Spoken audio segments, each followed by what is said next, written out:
कुछ ऐसा ही हमारे शब्दों के साथ भी होता है। कुछ लिखकर कागज हवा में उड़ा दें या किसी के खिलाफ कोई झूठी या गलत बात कहें, दोनों का अर्थ एक ही है। हर क्रिया की प्रतिक्रिया होती है। अच्छी कहेंगे तो अच्छी और बुरी कहेंगे तो बुरी, लेकिन होती अवश्य है।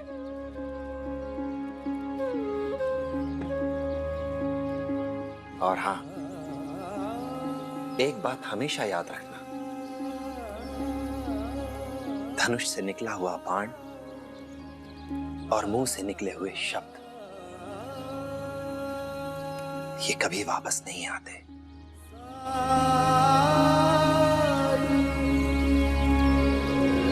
पर मैंने इतनी बुरी बात तो नहीं कही थी साईं।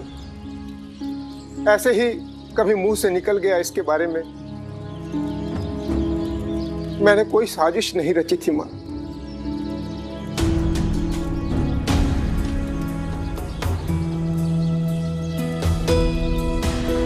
आपने कागज पर लिखकर जो कुछ भी उड़ाया,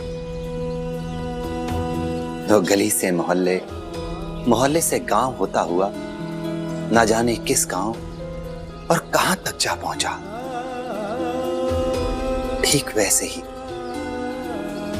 जैसे आपने इनके बारे में जो छोटी सी बात कही, वो एक कान से दूसरे कान और दूसरे कान से होती हुई दुनिया जहां न जाने कहां कहां तक जा पहुंची। और इसका नतीजा ये हुआ कि आज इस इंसान का व्यापार ठप होने की कगार पर है। और कल अगर इसके बच्चे भूखे सोएंगे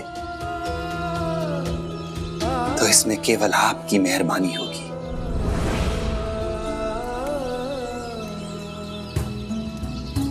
और तुमने क्या किया? तुमने इन्हें मारकर अपने मन को शांति दे ली, अपना गुस्सा ठंडा किया।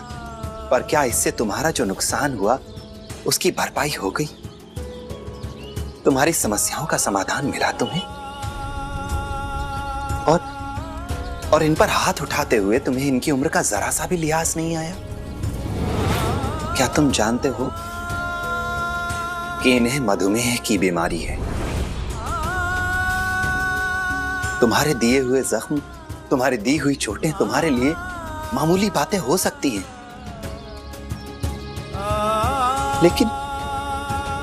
लेकिन इनके लिए यह प्राण घातक हो सकता था, क्योंकि मधुमेह के रोगियों की चोटें, उनके घाव जल्दी नहीं भरते हैं।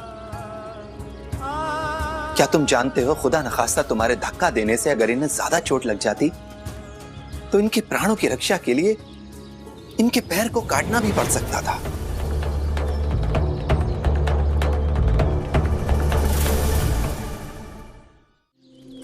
आपको कैसे पता चला साईं कि मुझे मधुमेह की बीमारी है? मैंने तो किसी को नहीं बताया अपनी बीमारी के बारे में।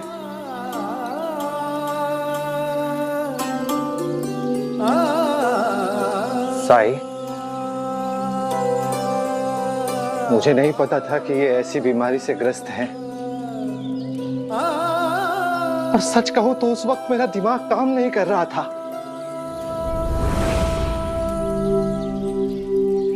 जो हो गया उसे आप दोनों बदल नहीं सकते, पर हां,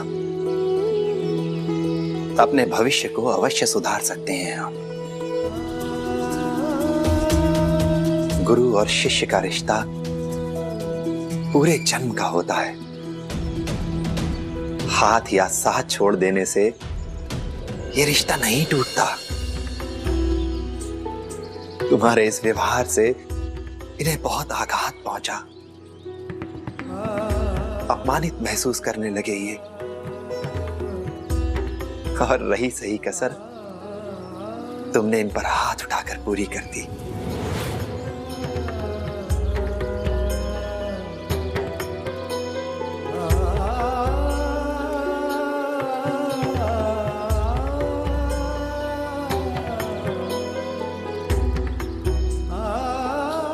और